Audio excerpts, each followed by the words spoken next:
The following is a Comfortably Zoned Radio Network production.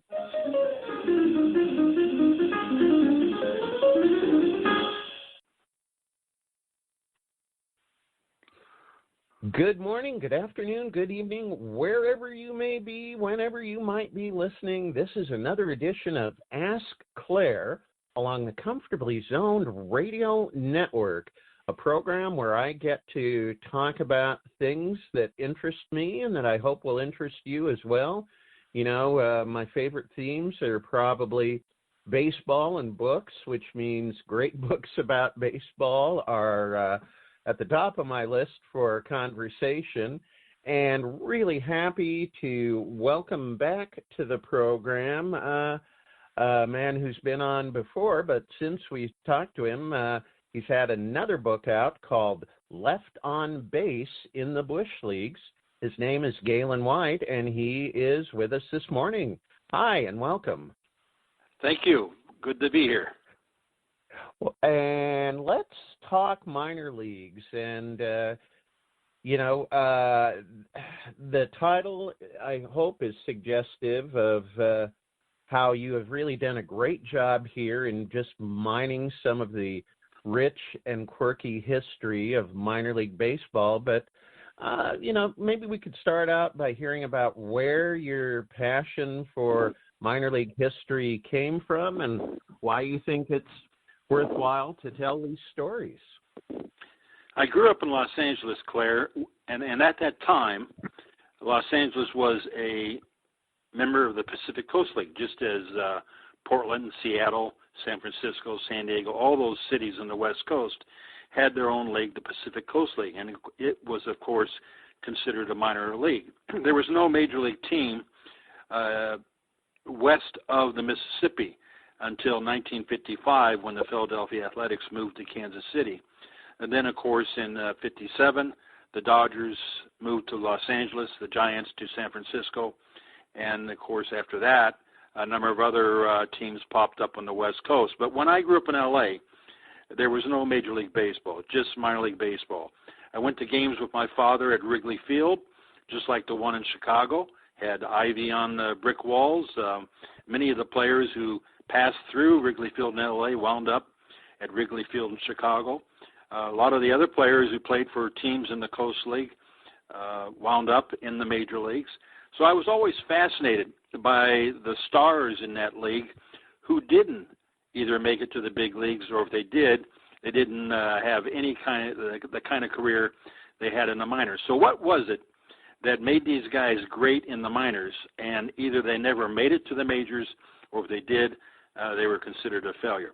That fascination has been with me my entire life. I started in the 70s researching a lot of the players who are covered in the left on base in the Bush Leagues, and their stories I felt were, they're tremendous stories, and they needed to be told, such as Joe Grovia, a legend in the Coast League, played in San Francisco, Portland, Sacramento, and eventually Oakland before he made it to the majors. 18 years after he had started baseball, he finally made it to the majors in his 30s, and he only had 18 at-bats, had only 2 hits, wound up back in the minors. So those kinds of stories are what caused me to dig a little deeper and tell the stories of many other players. That's great. Again, we're talking about your book, Left on Base in the Bush Leagues. The author, Gaylon White, is our guest. It's published by Rowan and Littlefield. People can purchase it directly from their website or through Amazon or other online stores. Is that correct? That's correct. In fact, Rowan and Littlefield is offering currently a 30% discount on Left on Base in the Bush Leagues, which is a considerable savings. So go on the Rowan and Littlefield website. They can go on GaylonWhiteBaseball.com and find out about all my books, and on the website there'll be information how they can get that 30% discount. So that's Gaylon, Gaylon, WhiteBaseball.com, and that's where they can get the savings.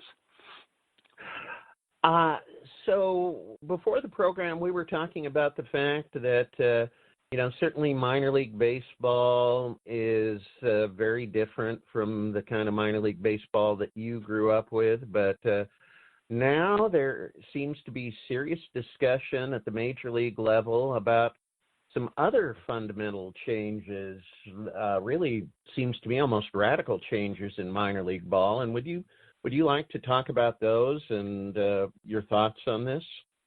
Yes, the details of what Major League Baseball is planning to do has not been completely revealed, but certainly it has been the topic of wide discussion that the majors want to scale back considerably on the minor leagues. I live in Tennessee currently, and in the area where I live, there is a league called the Appalachian League. It's been around for over a half century. There's a number of teams in this area. The whole league would be wiped out according to this plan. I obviously am very much opposed to what Major League Baseball is proposing, and the reason for that is that the minor leagues are the grassroots. They are where the young boys become attached to the young ball players, and what inevitably happens is there is that attachment that occurs at a young age. I had someone tell me once that the greatest era of baseball is when you're a kid. And so that means that these players that are seen in these minor league towns, players, kids and adults latch onto them, and they follow them. For example, I live in Kingsport, Tennessee. They still talk about when Darryl Strawberry played here in Kingsport. They also talk about Kirby Puckett when he played in nearby Elizabethton. So some great players have passed through this area, and the fans still remember them, still talk about them. The minors are the grassroots again. They're the reason that baseball was once known as the national pastime. When Left on Base in the Bush Leagues came out, I launched the book with a tour of New Mexico and West Texas. And the reason I did that was that at the time, the oldest living Major League ball player, Tom Jordan, he was 99. Unfortunately, he died 2 weeks before his 100th birthday. But Tom lived in Roswell, New Mexico, and had a great career. There's a story in the book about Tom Jordan and his son, Tommy Jordan Jr., who wound up leading Roswell to the Little League World Series in 1956. So I started the tour there. And at one place where Tom managed in Artesia, New Mexico, we had 60 people turn out for a book signing. And it was held in a local auditorium. 60 people, Claire. You've been around books long enough to know that, you know, for a book from an era a half century earlier, for somebody to come out, it has to be of interest. And fans, I found, in Artesia, New Mexico, Roswell, New Mexico, Big Spring, Texas. There's a chapter in the book on the team in Big Spring, Texas, which fielded nothing but Cuban players, and was known as the Yankees of the Bushes. I went to Big Spring. I went to La Mesa, Texas, another town featured in the book. I found that the passion for baseball among the fans there is still great. But what happened is baseball left them. They didn't leave baseball. And that's what Major League Baseball is in danger of doing now, is leaving a generation of fans behind without a local pro team. And that would be a shame if it happened, and I hope it does not. You know, I very much can echo what you've been saying, Gaylon, that, you know, here in Oregon, we've got 3 teams in the Northwest League, which dates, I believe, to 1955, a short season A league that would go on the chopping block. And, you know, just one memory out of the summer of 1977. I was a high school graduate, and I remember going to a game in Portland. Portland was part of the league at the time, and the visitors were the Walla Walla Padres. And I remember people talking about this amazing young shortstop on Walla Walla who was going to be doing great things in the big leagues before too long. And sure enough, he was there the very next year and got to see some of his acrobatics in person, though, and that was Ozzie Smith. Yes. Again, I live in Kingsport, Tennessee, and one of the chapters in the book covers 2 pitchers, 2 legendary pitchers, I might add, Steve Dalkowski and Ron Netchai. Well, Ron Netchai in 1952 struck out 27 batters in a 9-inning game. That's the only time that's been done in baseball history. He did that in Bristol, Tennessee, about 20 miles from where I live in Kingsport. That was in 1952. That same year, Netchai went all the way from Bristol, a Class D team. That's what the Appalachian League was at that time. He went all the way up to the majors, pitched for the Pirates, wound up having a 1-6 record. Joe Garagiola was his catcher, and Garagiola called him the greatest pitching prospect he ever caught. Unfortunately, Netchai went into the Army following the 52 season, hurt his arm, and never pitched in another big league game. But Ron Netchai is a legend because he did something that no one has ever done in baseball history, and that's strike out 27 in a 9-inning game. Also, in Kingsport, Steve Dalkowski, who I mentioned, he is the basis for the character Nuke LaRouche in the movie Bull Durham. He also, I can't recall the exact town, but he pitched somewhere out there in the Northwest as well. Dalkowski's nickname was Whiff or Walk Dalkowski because he tended to walk as many hitters as he struck out. One year at Stockton, he struck out 262 in a season. He also walked 262. He started his career at Kingsport. Wow. He went on to become known as the hardest throwing pitcher to ever play the game, and that's in the opinion of people such as Ted Williams, Cal Ripken Sr., who caught him and also managed him. Many different experts in baseball saw Steve Dalkowski pitch, and they considered him the hardest throwing pitcher of all time. Here again, Dalkowski never made it to the big leagues. He hurt his arm in spring training the year it looked like he was going to make it. In fact, Topps even published a baseball card with Dalkowski's picture and all his story on it. Dalkowski hurt his arm in an exhibition game against the Yankees and never made it to the majors. He also had a drinking problem, and that, of course, was the biggest issue in his not having any more success than what he did. But a great pitcher, a legend. In fact, when he quit baseball in his mid-20s, the Sporting News even labeled him a legend in his own time. So Steve Dalkowski, Ron Netchai, two players who passed through what is known as the Tri-Cities area of Northeast Tennessee. And again, minor league baseball has produced some wonderful legends, people who did not make it to the big leagues, but their stories are big league in their own way. Yes, and I just really think with you that Major League Baseball would be making a mistake if it scaled back to minors. But I was talking just recently with a retired minor league player and manager, and he has the very same concerns that you and I do. But he said, who knows? Maybe it will lead to the rise of more independent leagues, and perhaps we'll even see baseball in more places than ever before, because he believes in the resiliency of the game, and I think I do, and I imagine you do too. But what did Bill Veeck once say? It's such a great game that even the idiots running it can't ruin it, or words to that effect. I think you're right, and let me touch on the point you just made. I do believe that baseball, as a game, has a chance to reinvent itself in a way that reconnects with the folks in small towns. And here's why I say that. Again, when I launched this book, Left on Base in the Bush Leagues, I went to Roswell. That's where Tom Jordan was living at the time. It's also where another legend who I write about in the book, Joe Bauman, the all-time minor league home run king with 72 home runs in 1954. He did that in Roswell. He did that at a ballpark that still exists. It's now known as Joe Bauman Stadium. I went to see a game there at Joe Bauman Stadium. It's an independent league.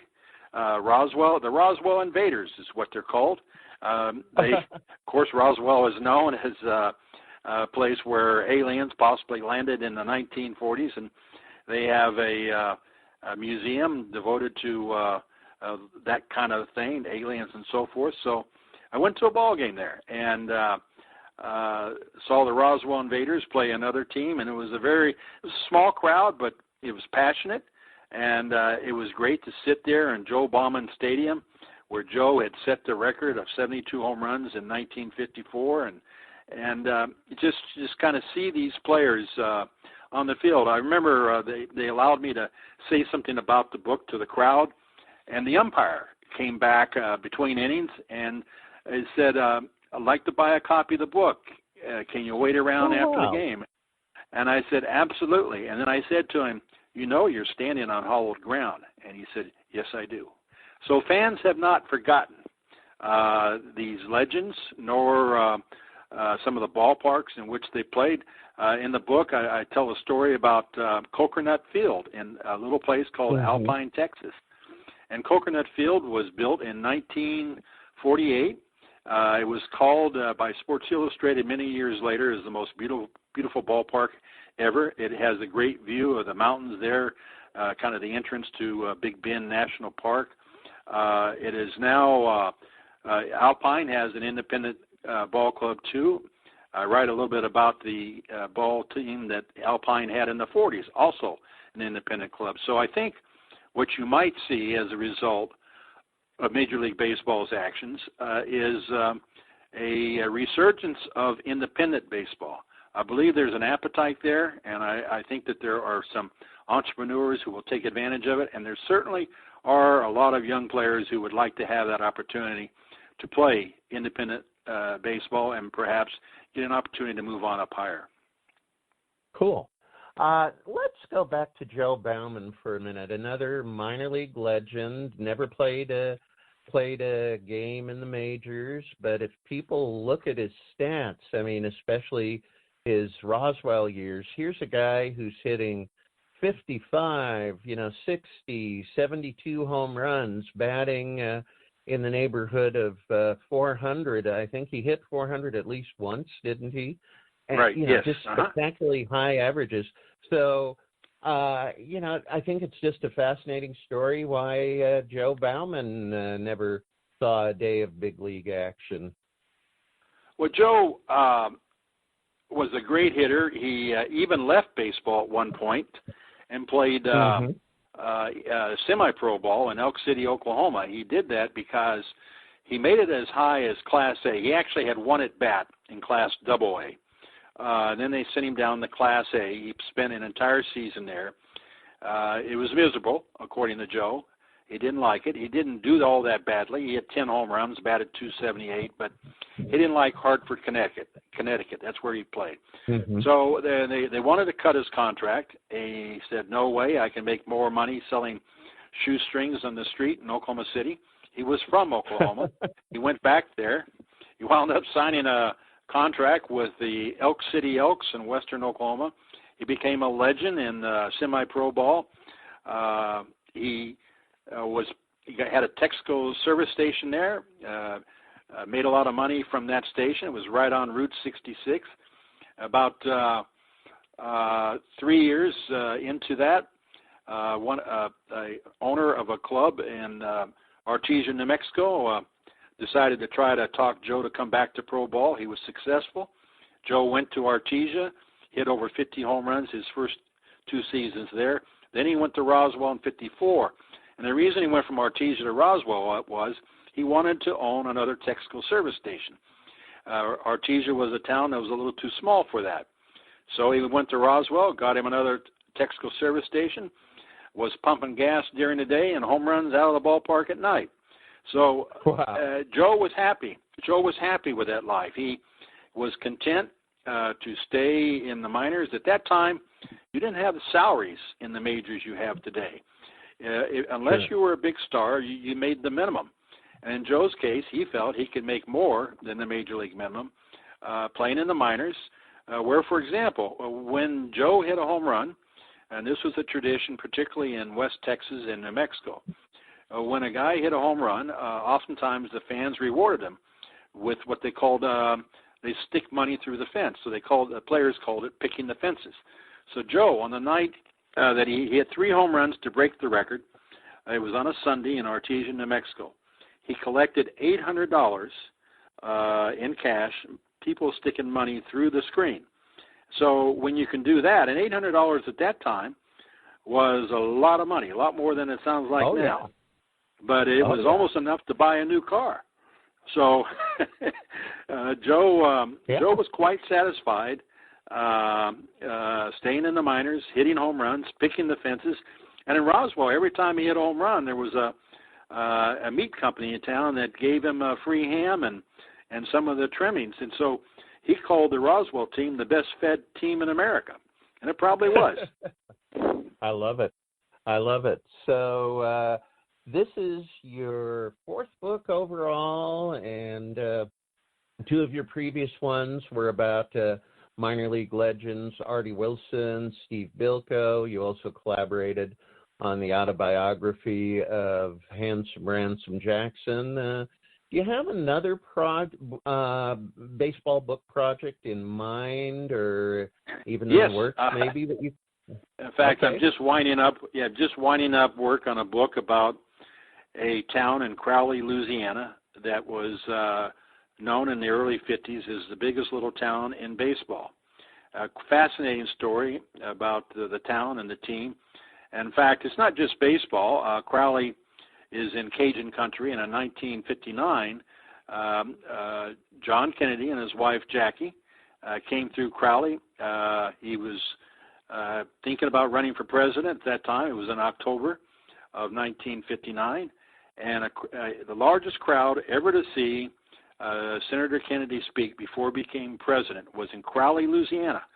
Over 100,000 people crowded the main street there in Crowley to hear him speak. And guess what? Guess who stole the show? Jackie. She gave her speech in French. So those kinds of stories are in the town, and it was a fascinating team called the Crowley Millers, and it will be, unfortunately, won't be coming out for next season, 2020, but it will be out in early 2021. But it's going to be known as the biggest little town in baseball, and Crowley played in what was known as the Evangeline League. Its nickname was the Tabasco League or the Pepper Pot League. So very colorful baseball there in Louisiana. And I found out about this story as I was researching some of these other books that I've done up to now. And basically, all my work has come out of the research that I started in the 1970s, the research that led to the current book, Left on Base in the Bush Leagues. The book I did on Steve Bilko, the Bilko Athletic Club, that was originally part of this research, as was the book Artie Wilson, Singles and Smiles. And then if you look at the book I collaborated on with Ransom Jackson, Ransom played for the Angels at Wrigley Field in L.A. I did not see him play. I was too young. But I, of course, heard about him, and when he went on up and played for the Cubs, he was a two-time All-Star. Handsome Ransom Jackson was one of my favorite players, along with Ernie Banks and Gene Baker. So the books are, they may not seem connected, but they are very much closely linked, because they all came out of this fascination with minor league baseball that I grew up with, and of course led me to do all this research in the 70s. And of course I interviewed almost all of these players: Joe Bauman, Joe Brovia, Joe Taylor, who passed through Portland, and many people thought after his debut in Portland, where he hit 4 home runs in his first game, or 3 home runs in his first game, many people thought that they were looking at the Black Babe Ruth. And he was a great player. And even Branch Rickey, who knew about his reputation as a drinker, was tempted to sign him because he was so good. But he did not sign him, and Joe, while he had some cups of coffee in the majors, never could overcome the problem he had with alcohol. But a great player nonetheless, and worthy, I think, of a chapter in this book. That's great. And there's just, to me, so many fascinating minor league stories to be told.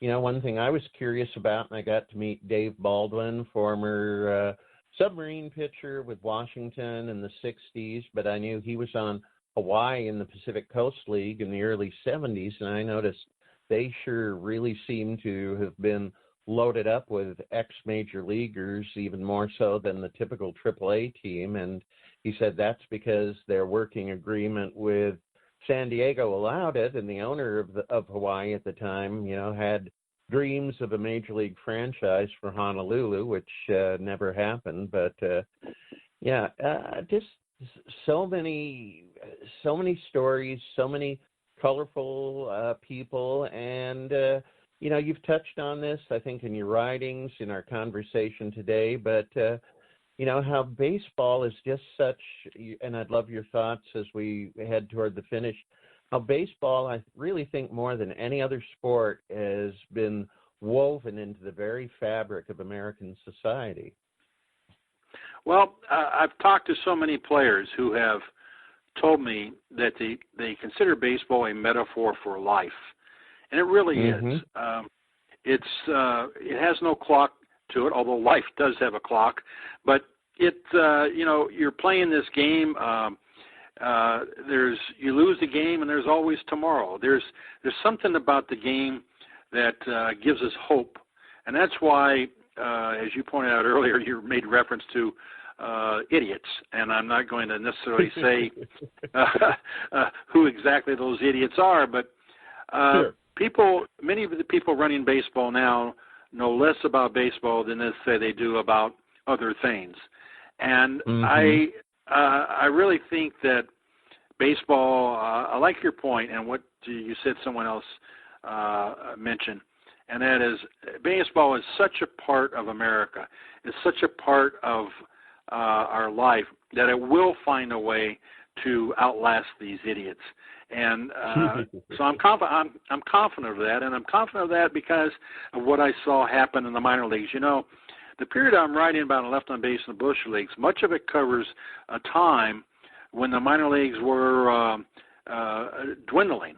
The high for the minors was in 1949 when there was 52 minor leagues and close to 500 towns with teams. Well, that shrunk considerably in the 50s. Well, baseball bounced back from that, and I believe that baseball will bounce back from whatever it is that these idiots decide to do. Gaylon White, always a pleasure. My guest today on Claire's Corner is Gaylon White, the author of several baseball books, the latest, Left on Base in the Bush Leagues, a wonderful recounting of some of the most colorful characters in the history of minor league baseball.